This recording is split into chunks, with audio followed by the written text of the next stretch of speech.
First question क्या बोल रहा है आज का, इंडिया और हम सेंट्रल वर्ल्ड की बात कर रहे हैं आज के क्वेश्चंस में। फर्स्ट क्वेश्चन बोल रहा है the friendship between India and Japan is a beacon for a more peaceful and prosperous world grounded in democracy mutual respect and cooperation comment. इस क्वेश्चन का सिंपल मीनिंग ये निकल रहा है कि इंडिया जापान के बीच जो फ्रेंडशिप है ना, ये तीन चीज़ पे ग्राउंडेड है। एक तो डेमोक्रेसी है, एक म्यूचुअल रिस्पेक्ट है और एक कोऑपरेशंस है। इसके बारे में बात करना है, बात कर लेते हैं। देखिए क्या है कि अकॉर्डिंग टू मंडल थ्योरी जो इंडिया जापान का जो रिलेशनशिप है ना वो नेचुरल फ्रेंड है, ये कौटिल्य ने बोला था। अब देखिए डेमोक्रेसी की बात कर रहा था, दोनों में डेमोक्रेटिक क्या है, वो लिबरल दोनों है ना, लिबरल डेमोक्रेटिक है बेसिकली, रूल ऑफ लॉ की बात करते हैं। हाँ, यहाँ पे जो है ना आप ला सकते हैं रॉबर्ट कीहोन को, जिन्होंने लिबरल इंस्टीट्यूशनलिज्म की बात कही थी। डेमोक्रेटिक पीस थ्योरी भी यहाँ पे आप ला सकते हैं, क्योंकि यहाँ देखिए किसकी बात करते हैं, free open and inclusive Indo Pacific की। अब म्यूचुअल रिस्पेक्ट की बात कर रहा है, तो म्यूचुअल रिस्पेक्ट में क्या करते हैं, ये ना स्ट्रेटेजिक ऑटोनॉमी की बात करते हैं बेसिकली। ये दोस्त आप ये बोलते हैं कि भाई हम लोग एक दूसरे के इंटरनल अफेयर में इंटरफेयर नहीं करेंगे। हाँ, फिर थर्ड है कोऑपरेशन की, तो कोऑपरेशन में कहाँ होगा, एक तो इकोनॉमिक कोऑपरेशन होगा, जैसे देख लें बुलेट ट्रेन इंडिया का, उसमें जापान पार्टिसिपेट कर रहा है।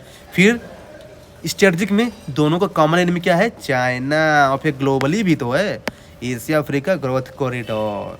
लेकिन देखा दोनों में एक दिक्कत है, ट्रेड बहुत कम है यार, पता नहीं क्यों, तो थोड़ी सी ये दिक्कत है। लेकिन फिर भी है ना, कांत के अकॉर्डिंग जो है ना, हम दोनों में परपेचुअल पीस को इस्टेब्लिश कर सकते हैं। ये आप इसमें आंसर लिख सकते हैं।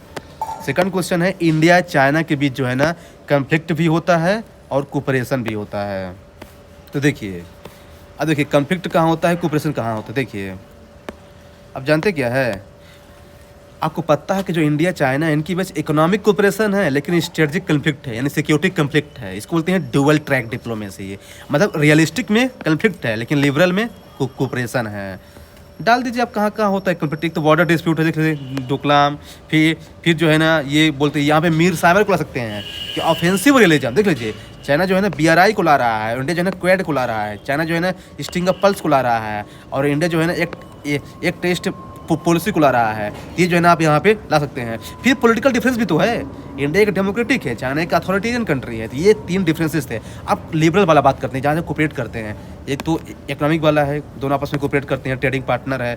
फिर IMF वर्ल्ड बैंक में कोऑपरेट करते हैं। देख लिए IMF जो वर्ल्ड बैंक है, इसमें जो है ना डेवलप कंट्री का डोमिनेंस है। वहीं पे जो है ना ब्रिक्स और जो SCO है उसमें इंडिया कोऑपरेट करता है चाइना के साथ है, ध्यान रखिएगा। फिर एनवायरमेंटल में क्लाइमेट जस्टिस, तो ये कुछ एंगल है जहाँ पे जो है ना कोऑपरेट करते हैं। लेकिन जानते दिक्कत ये है ना कि देखिए क्या है ना कि आपस में क्या है ना कॉन्फिडेंस बिल्डिंग मेजर को डेवलप करने की जरूरत है, क्योंकि supreme art of war is to subdue the enemy without fighting. ये चीज़ ध्यान रखिए। हाँ, थर्ड क्वेश्चन है कि evaluate India's initiative to build new economic partnership with Europe with particular reference to the India's UK free trade agreement with talks and. Simple से ये बोल रहा है क्वेश्चन कि इंडिया और यूरोपियन यूनियन के बीच क्या रिलेशनशिप है, स्पेशली UK के बारे में पूछा है। तो आपको पता है कि देखिए क्या है ना कि जो यूरोपियन यूनियन है ना ये पास क्यों आ रहे हैं, जानते क्यों? क्योंकि चाइना इमर्ज हो रहा है। चाइना दोनों का क्या है ना कॉमन जो है ना वो है पार्टनर, मतलब ट्रेड पार्टनर है बेसिकली। तो इसलिए क्या है ना कि जब चाइना का राइज हो रहा है अग्रेसिवनेस, तो क्या है ना चाइना +1 स्ट्रेटेजी हो रहे हैं, और ऊपर से यूक्रेन का कॉन्फ्लिक्ट भी हो रहा है। तो आप लिख दीजिए यहाँ पे कि देखिए क्या है कि जो ट्रेड होता है ना आज के समय में केवल इकोनॉमिक नहीं रह गया है, ये जियो पोलिटिकल हो गया है ना। ऐसा आप लिख सकते हैं जहाँ जहाँ ट्रेड होता है। UK की बात करते हैं, चूँकि देखिए ब्रेक्जिट के बाद UK को एक नया पार्टनर चाहिए, वहाँ पे इंडिया है बेसिकली। यहाँ पे कहाँ से कोऑपरेशन होता है देख लीजिए, IT में होता है ना, स्टूडेंट में होता है, हाँ हर जगह होता है, कार्बन में होता है, हर जगह होता है बेसिकली। वैसे क्या है ना इसमें आप लिख दीजिए लाइक वाइज यूरोपियन यूनियन में फ्री ट्रेड होता है, ट्रेड एंड टेक्नोलॉजिकल काउंसिल्स बन रहे हैं। हाँ देख लीजिए, आप ये लिख सकते हैं इलेक्ट्रिक व्हीकल में दोनों पार्टिसिपेट कर रहे हैं। बात ये है ना कि ग्रीन बता दें, ग्रीन जब भी ग्रीन ट्रांजिशन की बात होगी तो यहाँ पे आप यूरोपियन यूनियन के रिस्पेक्ट में ला सकते हैं। फिर नियो लिबरल, देखिए यहाँ पे नियो लिबरल इंस्टीट्यूशनल को ला सकते हैं। क्यों? क्योंकि इंडिया जो है ना मेक इन इंडिया को प्रमोट कर रहा है, डिजिटल इंडिया को प्रमोट कर रहा है with the help of European union. लेकिन दोनों में दिक्कत जानते क्या है, कार्बन टैक्स को लेकर के है, कार्बन वाटर एडजस्टमेंट मैकेनिज्म को लेकर के है, चूँकि इन्वायरमेंटल वाला एंगल आ रहा है। तो वही क्या है ना, अगर इंडिया को लीडिंग पावर बनना है ना तो इंडिया को जो है ना आपस में कोऑपरेट करने की ज़रूरत है। आप ये लिख सकते हैं। फिर फोर्थ क्वेश्चन है इंडिया और यूएस के बारे में कि इनमें क्या है ना, आपस में कोऑपरेशन भी है, कॉन्फ्लिक्ट भी है। अब ये बताइए, अभी मैंने क्या किया कि चाइना के साथ भी यही है, कोऑपरेशन भी, क्लियरिटी भी है, लेकिन चाइना के साथ इकोनॉमी में कोऑपरेशन है, चाइना के साथ इकोनॉमी में कोऑपरेशन है, लेकिन कॉन्फ्लिक्ट कहाँ है? स्ट्रेटजिक में। लेकिन यहाँ पे उल्टा है, स्ट्रेटजिक में जो है यहाँ पे जो है ना कोऑपरेशन है, और इकोनॉमी में कॉन्फ्लिक्ट है। इसे बोलते हैं डुअल ट्रैक डिप्लोमेसी। कहाँ कॉन्फ्लिक्ट कहाँ पहले देख लीजिए, वो है क्या है, क्या मतलब कोऑपरेशन है, देख लीजिए। एक तो क्या है टेक्नोलॉजी में, फिर डिफेंस में देख लीजिए कॉम केसा, और जो कॉम कासा है वो बेका है, फिर डेमोक्रेटिक पार्टनर दोनों हैं, ये भी है ना, डिफेंसिव रियलिज्म, चूँकि दोनों जो है ना कॉमन चैलेंज चाइना है बेसिकली। अब कॉन्फ्लिक्ट कहाँ कहाँ है? वो टैरिफ लगा देता है चाइना, अरे वो सॉरी यूएसए, और फिर वीजा रिस्ट्रिक्शंस, ये कुछ रिस्ट्रिक्शंस है बेसिकली ये। हाँ देखिए, बात क्या है ना कि दोनों में स्ट्रेटजिक ट्रस्ट है, लेकिन क्या है, इकोनॉमिक ट्रस्ट नहीं है। क्योंकि इंडिया बात करते हैं कि अपने आत्मनिर्भर भारत को सपोर्ट करेंगे, यूएसए बोलता है नहीं, हम अपने फ्रेंडशिप को सपोर्ट करेंगे, हम जो है हम अपने यहाँ अपने इंटरेस्ट को देखेंगे, इकोनॉमिक नेशनलिज्म जिसको बोलते हैं। तो बे फॉरवर्ड क्या होना चाहिए? बायलैटरल ट्रेड एग्रीमेंट करो भाई, सेक्टर स्पेसिफिक टैरिफ लगाओ ना, सेक्टर स्पेसिफिक ना कि पूरे में लगा दो, और रूल बेस्ड ऑर्डर एस्टेब्लिश करो भाई, खासकर WTO में। तो देखिए यही हम कर सकते हैं बेसिकली। नेक्स्ट क्वेश्चन बोल रहा है इंडिया और रशिया के बारे में क्या रिलेशनशिप है, हिस्टोरिकल एवोल्यूशन बताइए, फिर आज टाइम में क्या कोऑपरेशन है, क्या कॉन्फ्लिक्ट है। आपको पता है कि रशिया के बारे में एक स्टेटमेंट है, every child in India knows who is India जो बेस्ट फ्रेंड। ये जो स्टेटमेंट है जो है ना, ये मोदी ने बोला है रशिया के बारे में।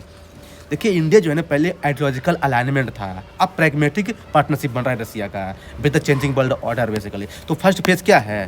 फर्स्ट फेज यही है कि कोल्ड वार 1947 से 1999, तो इसमें क्या इंडिया है ना 1971 में ट्रीटी साइन किया था। हालांकि रशिया ने हेल्प भी किया है बांग्लादेश के लिबरेशन में और यूनाइटेड नेशन सिक्योरिटी काउंसिल के वीटोज पावर में। या MiG aircraft, Bhilai steel plant, ये सब कहाँ से लिए हैं हमने? रसिया से ही लिया है बेसिकली। हाँ, तो इसमें जो है ना इंडिया अलाइनमेंट था, रियलिस्टिक अलाइनमेंट था, डिस्पाइट बीइंग मल्टी अलाइनमेंट। ये थोड़ा सा इंपॉर्टेंट चीज़ है। सेकंड फेज 1991 से 2000, जानते क्या ये फेज जो है ना थोड़ा सा क्या है ना डल था। जानते क्यों? क्योंकि जानते कि इसमें यूएसएसआर जो है ना वीक हो गया था ना, तो इंडिया को एक नया पार्टनर चाहिए था बेसिकली। फिर जो है ना थर्ड फेज है 2000 से 2014 तक। ये क्या था ना बेसिकली, ये क्या था ना स्ट्रेटजिक रिकैलिब्रेशन, मतलब जानते कि यहाँ पे कुदमकुलम पावर प्लांट हो गए, ये सब जो है ना बन रहे थे बेसिकली। लास्ट है कंटेम्प्रेरी। कंटेम्प्रेरी में जानते क्या है? कंटेम्प्रेरी में 2014 से आज तक है बेसिकली। मतलब जानते क्या है इसमें? चाइना बहुत बड़ा प्रॉब्लम कर रहा है यार। चाइना पिक्चर में आ रहा है, बोल रहा है कि है ना हमारे साथ करो, फिर यूक्रेन बार हो गए, सब दिक्कत कर रहा है बेसिकली। तो कहने का मतलब ये है कि देखिए क्या है ना कि इंडिया जो एक समय जो आइडियोलॉजिकल अलाइनमेंट था, आज जो इंटरेस्ट बेस्ड बन रहा है, प्रैग्मेटिज्म, मतलब रोमांटिज्म से रियलिज्म बन रहा है। पहले रोमांस कर रहा था, रोमांटिज्म से रियलिज्म बन रहा है। देखिए दोनों में कोऑपरेशन का बहुत बड़ा स्कोप है। देखिए S-400 देख लीजिए, इंदिरा एक्सरसाइज देख लीजिए, है ना, ब्रिक्स देख लीजिए, NDB देख लीजिए, है ना, क्रूड सप्लाई चेन देख लीजिए, है ना, ये सब देख लीजिए। फिर क्या है दोनों में कॉन्फ्लिक्ट भी है। क्या रसिया चाइना के साथ आ रहा है यार, और ऊपर से इंडिया कुवैत के साथ जा रहा है। तो कहने का मतलब इंडिया को और ज़्यादा कोऑपरेट होने की ज़रूरत है और रियलिस्टिक होने की ज़रूरत है, और रसिया को इग्नोर नहीं करना चाहिए इंडिया को। अब PM मोदी ने सही कहा है कि this is not an era of war, ध्यान रखना। तो इसलिए क्या है ना कि हमको आपस में कन्वर्ज होने की ज़रूरत है, सेम इंटरेस्ट को लेकर के कन्वर्ज होने की ज़रूरत है। इससे जो है ना हमारा आंसर